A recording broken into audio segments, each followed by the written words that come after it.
Hello and a very warm welcome to episode 8 of In the Craft Room with Julie. Coming up in today's episode, I'm going to be showing you how to make this wooden craft box. I shall be sharing with you my top tips for preparing wood for finish. And I'll also be answering a couple of your questions. So let's get started.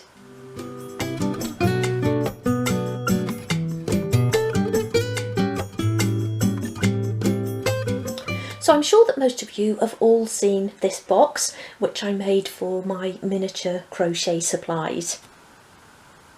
And I really do love it as it's got room for all of my cottons. I've got space in there for current squares that I'm working on. I've got a little section over here where I put all of the almost used up balls of cotton.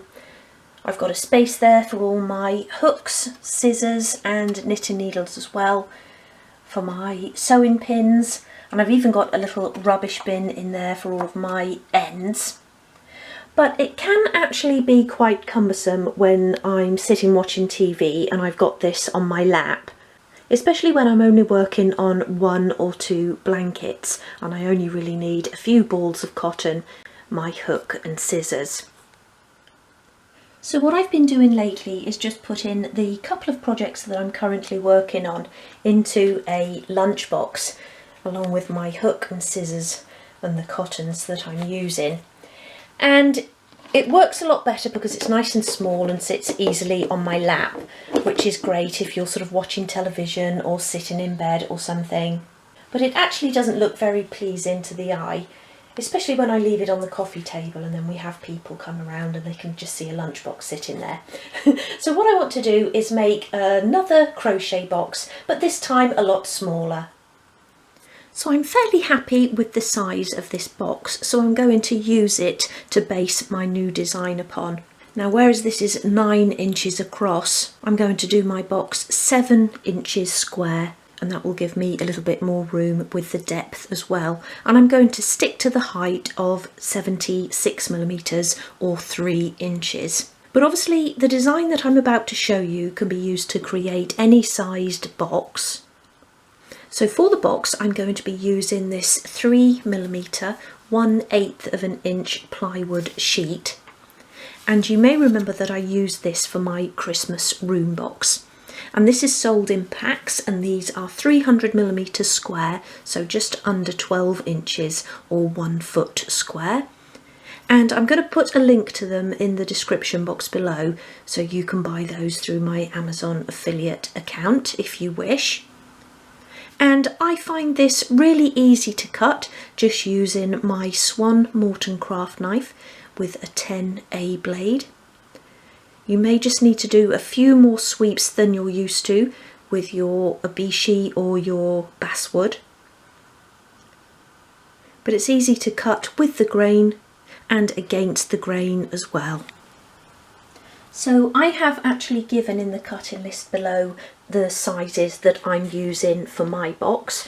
So 186mm square, or roughly 7 1/4 inches square. But it's very easy to work out your own sizes using this technique. So you would basically just cut your base of your box to the size that you want it. Your sides will then be the same depth and cut them to the height that you want.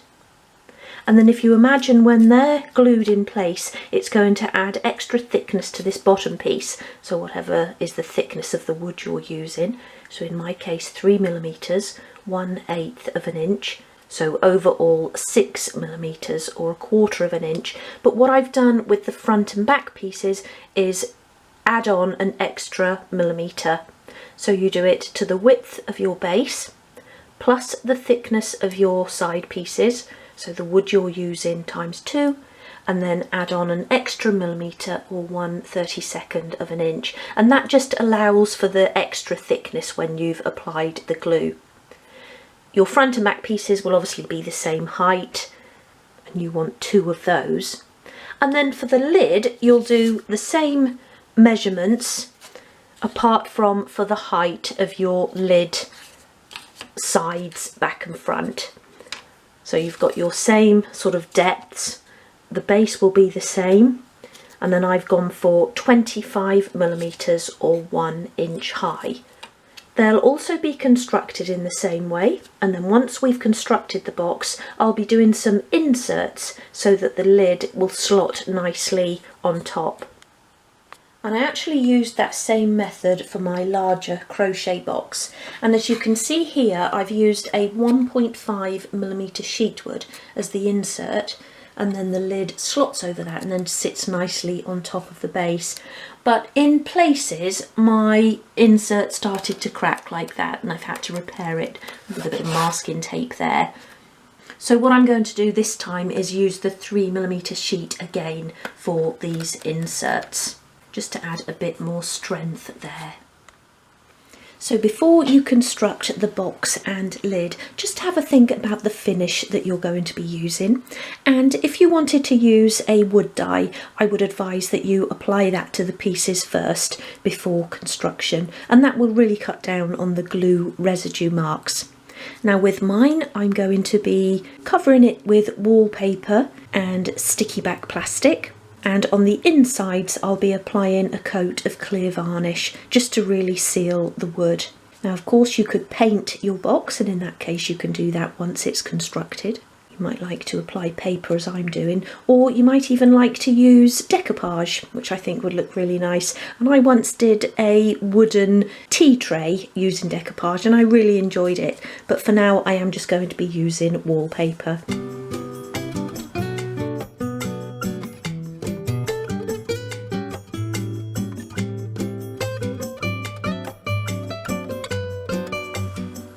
Begin by applying glue along the sides of your base piece.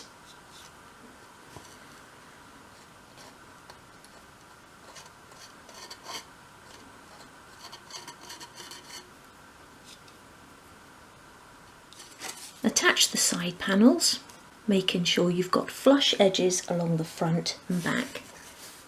Press firmly into place and hold until the glue begins to take. Next, apply glue to the front open edges of the box.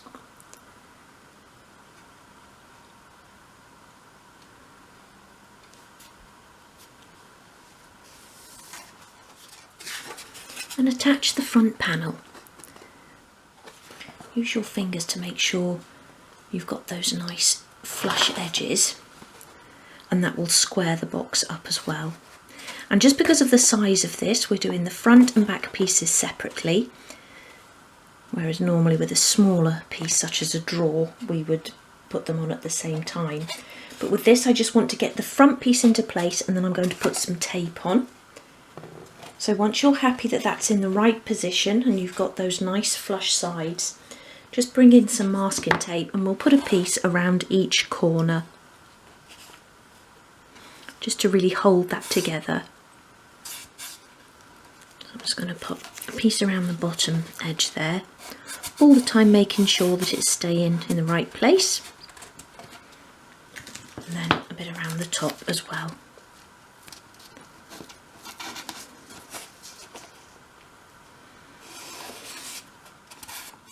Do the same thing at the other side.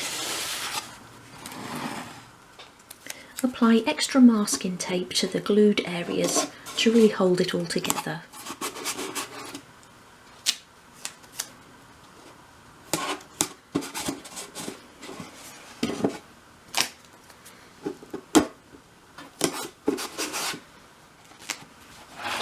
That piece can then be left to dry. Construct the lid section in the same way, and that too can be left to dry. So once your box piece is dry, we're ready to attach the inserts. And these are the pieces that I spoke about that will hold the lid in place. So they're just a little bit taller than the box, and I've made mine 12mm or ½ an inch taller. And your first two pieces are the same width as the box. And they'll go on opposite edges like that. So you want to cut and fit those, and then you can get an exact measurement for the other two pieces, and then they'll sit in there like that. And these are quite tight.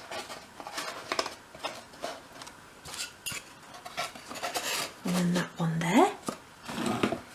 And then then the lid, fingers crossed, will sit nicely on top, like that. So we're now going to glue those into place. And I've used some old wood here that I wouldn't use for furniture, just because it's got quite large knots in it, but I actually like that patination, and I'm going to keep these plain and just apply some clear varnish over the top so that I can see that lovely knotting in there. But obviously it's up to you, and as I think I said earlier, you can finish your box however you like, so you might want to paint the pieces or apply a wood dye. Lovely bit there as well.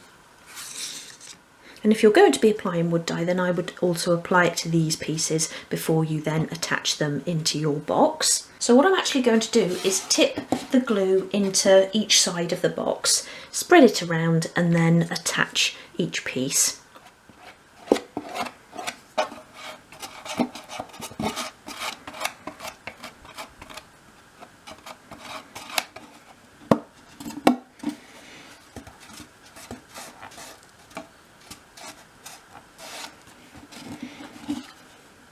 And then just remove any excess glue from along the outside edge.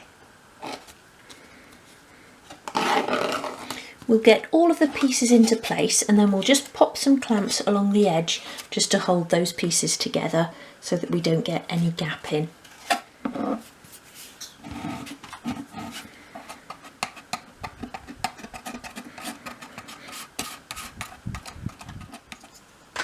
So my inserts are now all glued into place, so I'm going to add some clamps.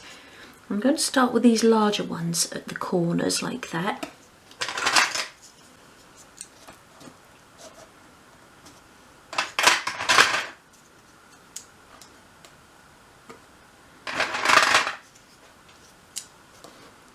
And then I'll just fit on as many small ones as I can.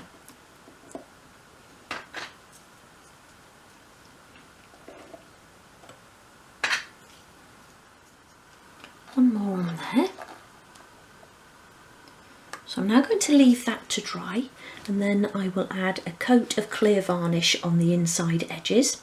And whilst that's drying, I'm going to add a coat to the inside of the lid. And to do that, I'm using the Rustin's Quick Dry Varnish, and this is a clear gloss. So I've given that a good stir. And as I'm just applying it to natural wood, I'm going to just dip my brush into the tin. But if you were applying this over wood dye or even paint, then it's a good idea to dispense a little bit into a separate pot. Otherwise you'll contaminate liquid in your tin. And I'm just doing this on the inside of the lid.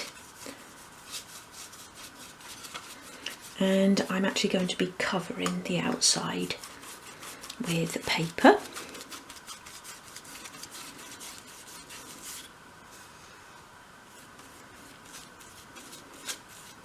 And this does actually bring out the grain in the wood, so it gives quite a nice finish, even on this type of wood.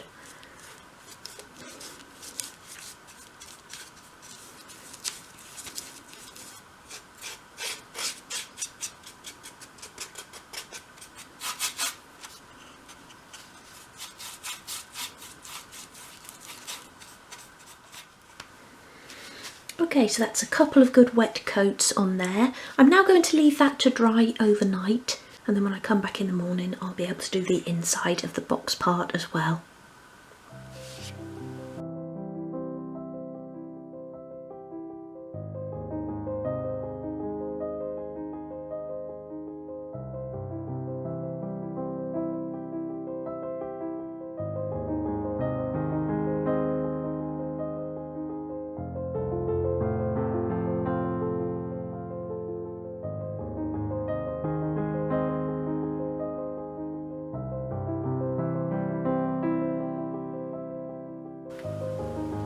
Okay, so the varnish has now completely dried on the lid and on the inside of the box. So I'm now ready to actually add the paper. So let me just pop that out of the way. Now, I did say I was going to use wallpaper, but I've actually found these old scrapbooking papers that I can't actually use for anything else. I ordered these wooden ones in particular to use for doll's house displays, so when I'm creating title pictures and things like that for furniture pieces that I've made. But these I can't really use because the flowers on them and the patterns are just a little bit too big for 12th scale. So I'm going to use this one with the blue flowers for the lid. And then I've got this one to go around the outside of the box. Thought that matched quite nicely with that one. And then I'm going to use this one with the pink flowers on the inside of the box, just on the base. And then my outside edges will be kept nice and plain, or inside the box anyway. So I'm going to begin then with the lid, and that's my blue piece. Okay, so lay the lid in the centre of your paper and then just draw around the outside. Nice sharp pencil so you're getting as close to the outside edges as you can, like that. And then bring in your wool, and we're going to carry those lines or continue those lines to the outside edges of the paper.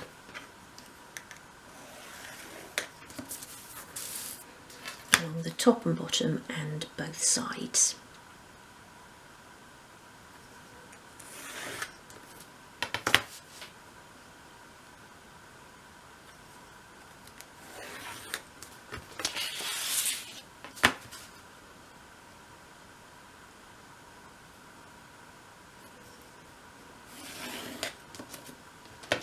And then what we're actually going to do is cut out the corners, but we don't want to go right into the corner. So just draw a line probably about 3 millimeters or 1/8 of an inch directly from that corner. And you can then repeat those lines. And I'll just do that and then I'll show you what I mean. And it's just so we're not going right into the corner, as then you find you'll have a bit of the natural wood showing through. So if we just do it like that, and I'll pick you up in a moment and show you what I'm doing. My arm's in the way there. Just come along like that. So just do a little line, 3 millimeters on the inside edge of your square, and then this is the section that we'll cut out, just leaving that little bit of paper so that, like I say, we haven't got any gaps at the corners of our lid. Okay, so cut out the inner corners, and it may be that we'll still need to trim a little bit away, but it's always best to have more there than you're going to need.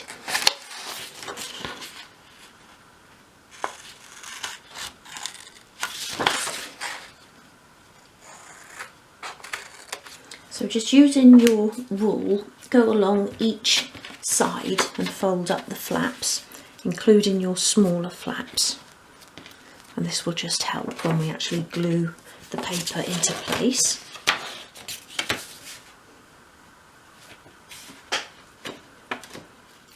Okay, so now apply glue to the centre of the paper, and you can go a little way up those flaps, but don't cover the entire flap because obviously our box isn't that high.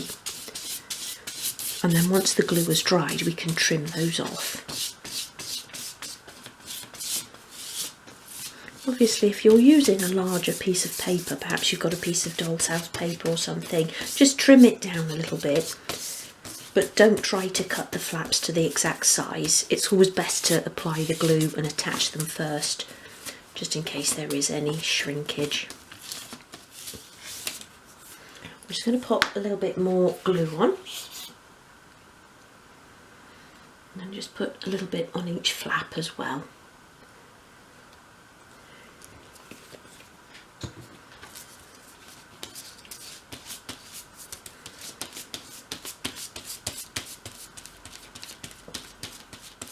Okay, so place your lid down in the centre, get it lined up with your pencil lines, press down and then pull up the flaps.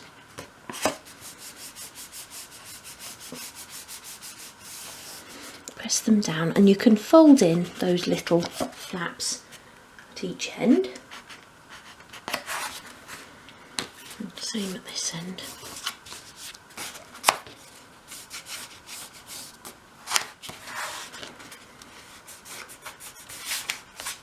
Make sure you're getting right along the crease there, not leaving like a little roll.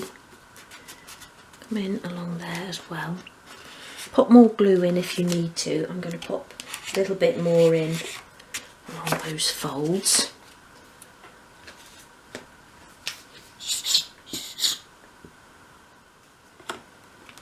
Use my spreader to do that. Get it on the edge of the lid there.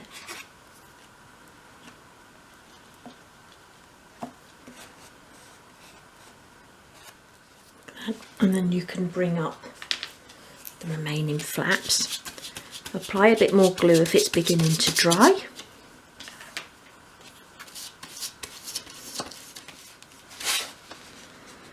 Make sure you keep that first flap folded in.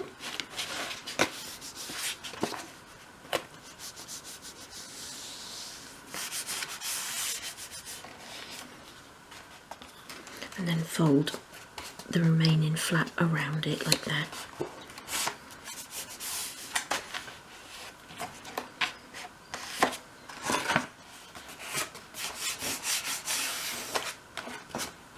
Okay, so that piece can be left to dry. Okay, because this piece of paper isn't large enough to do the base in the same way, if you look at it like that, I haven't got enough then to wrap up the sides. I am actually going to cut it into strips and do one strip per side. And this sheet gives me actually just enough. So I folded it into 4 there. So I'm going to use my craft knife to cut along those lines.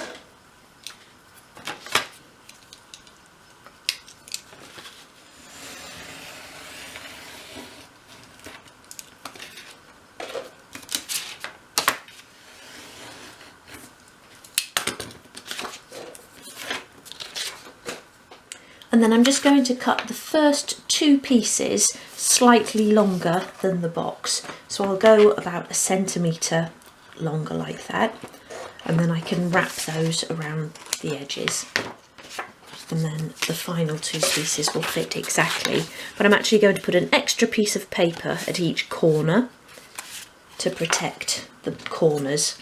And then we'll put the sticky back plastic on, or the clear contact paper. So I'll keep the offcuts so that we can do those corners, and I've kept the offcuts to the lid as well, and we'll do the same thing there. Okay, so I'm actually going to apply my glue again to the paper and get those first 2 stuck into place.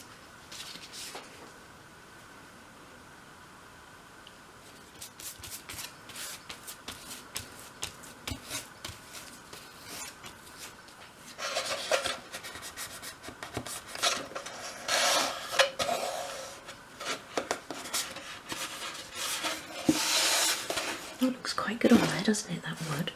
So I'll do the same at the other side with my other longer piece.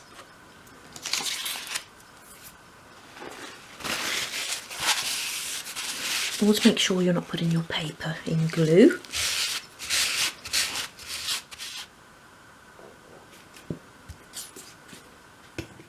So when you cut your remaining 2 pieces to size, they can come just on the inside edge of the side there. So you can just leave a couple of millimetres at each end, and then those little corner sections will cover those up. So these can now be glued into place as well, okay, like so. So I'm now going to let that dry off as well. Okay, so the paper has now completely dried, so I'm going to trim off the excess. But just begin by folding it over the edge of the lid and creasing in the edge. And that will just help you to sort of stay on track with your cutting.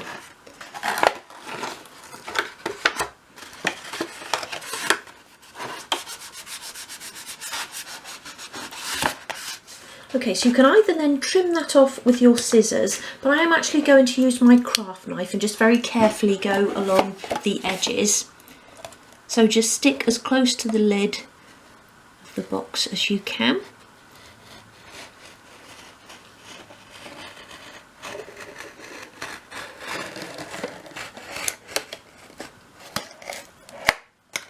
Like that. Just make sure it's off there. And there you've got a nice neat cut. So do that at each edge.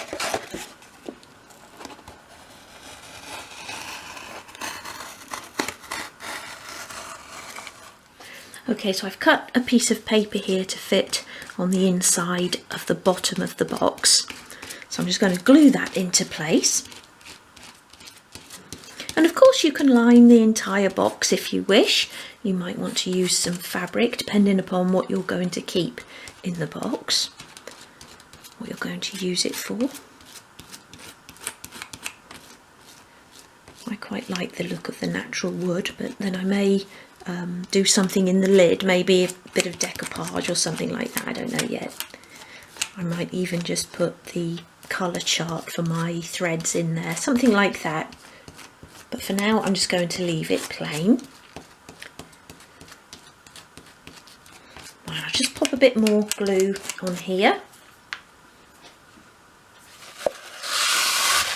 I'm just using a piece of kitchen towel to spread that out in there, flatten it down. So what I've done here is cut a piece of the paper to go at each corner of the lid and the box. So just cut them to the same height as the piece and then fold them in half, and I'm going to glue one around each corner of both the box and the lid, and this just really helps to protect the corners of the box, which are more likely to get knocked and battered around a bit, and it neatens them up as well, especially on the actual box where I've used separate pieces of paper.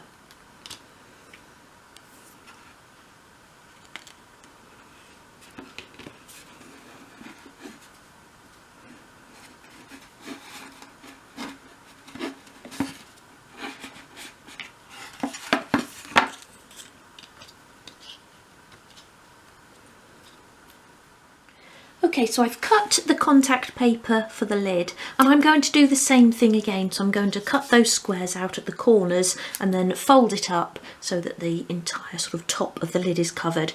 And then I can go around the corners again, either with a bit of contact paper or with some clear sellotape. So rather than drawing around the whole box now, so I don't want to get pencil onto the paper, I'm just going to do like a little corner section there, and then I can measure it out.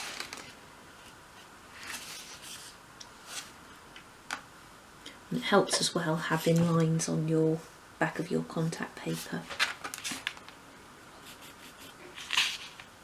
or the grid rather.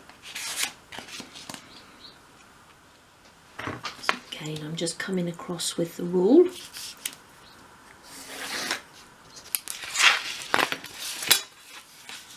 And then I'll snip out those corners.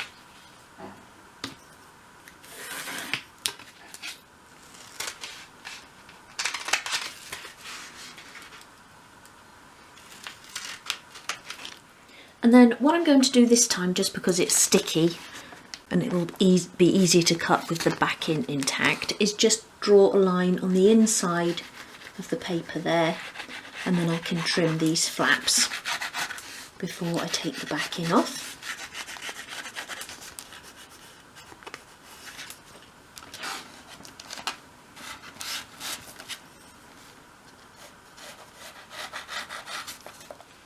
Okay, so I've trimmed it to size. I'm going to remove the backing.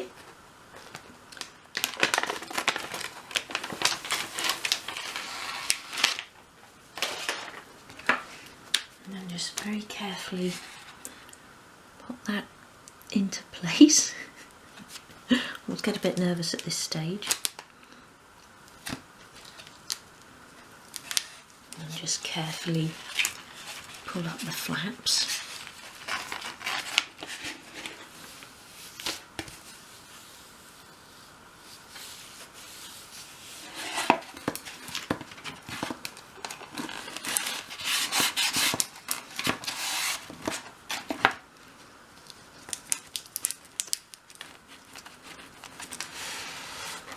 That one is a little bit long, but that's okay because I can just do a little bit of trimming. Bit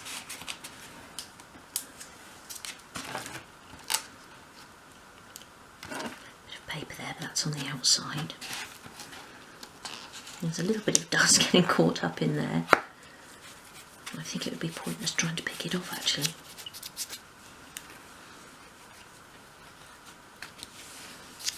Okay. Actually looks quite nice with that sheen on.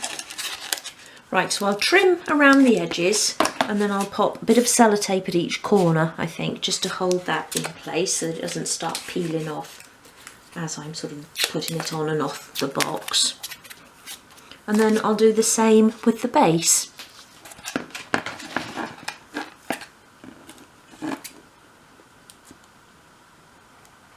Okay, so my box is now complete and I'm just putting back in the projects that I'm currently working on. And this is going to make it so much easier, as I said, when I'm sort of sat watching TV rather than having the larger box sitting on my lap. So I really hope you've enjoyed this tutorial and that this is something you'll have a go at, whether it's for your miniature crochet supplies or another craft that you enjoy, or maybe even you could make one and use it to put a gift in for somebody.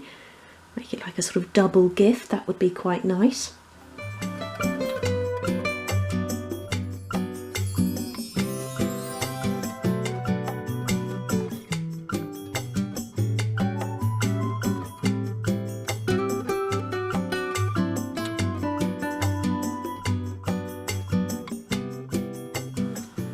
It's really important when you're building a piece of doll's house furniture, whether you're going to be applying paint, wood dye or varnish, that you properly prepare the pieces. So once all of your pieces are cut and you've made any necessary adjustments, such as rounding or beveling edges or creating shapes in the wood, use a small piece of sandpaper of a medium grade, here I'm using a 240 grade, to sand the surface on both sides of each piece. Use small circular motions for the best results. Once all of your pieces are sanded, use a soft brush to remove the sanding dust, otherwise it will mix with your finish.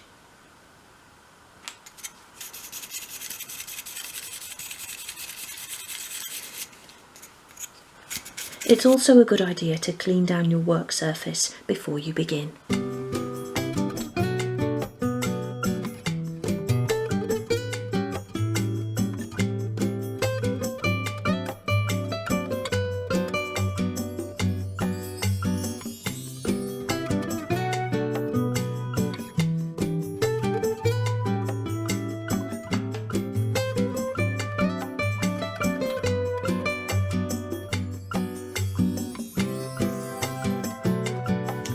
So this is a section that I'm going to start including in these videos from now on, where I'm going to be answering some of your more frequently asked questions.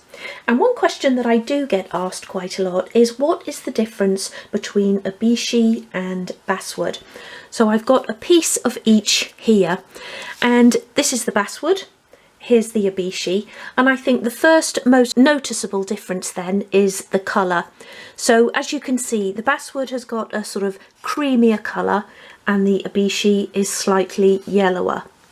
Now the next thing is that the Basswood is slightly smoother, so it's got more of a lustre to it, and that's because it has a closer grain. So with your Abishi you've got a more open grain, which gives it a slightly rougher feel. Now, as most of you know, I use Abishi more than I use the Basswood. I find that it cuts really well and it finishes well too, as long as you prepare it correctly, as I spoke about earlier. So as long as you do all of your sanding and preparation work, then you'll get a really nice finish with the Abishi. Now, I wouldn't actually recommend mixing the two with one piece of furniture, because obviously because of the different texture you will get a different finish on them. So if you're applying paint or wood dye, then you are going to notice a very slight difference in the colour. I also find that they both cut very easily, and I can actually cut up to 3mm or 1/8 of an inch just using my Swan Morton craft knife. Now, if there's a question you would like to ask, just pop it in the comments section below and I'll do my best to answer it in the next episode. Okay, so I'm going to leave it there for today. I really hope you've enjoyed this episode and I'll be back soon with my Doll's House Diary. So until then, take care. Bye!